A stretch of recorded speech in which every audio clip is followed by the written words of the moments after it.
Are you looking through a Google Slides presentation and decide you want to see a graph later? Access an org chart?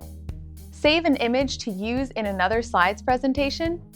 Move the image directly to Keep in one easy step.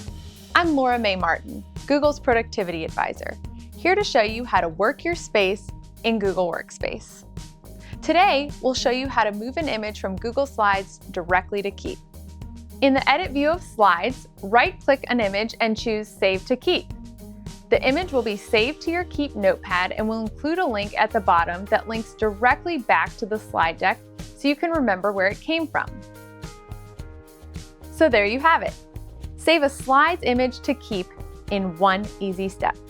If you have any questions about this tip, leave them in the YouTube comments below. Looking for more tips just like this? Follow Google Workspace on Twitter, Facebook, and LinkedIn.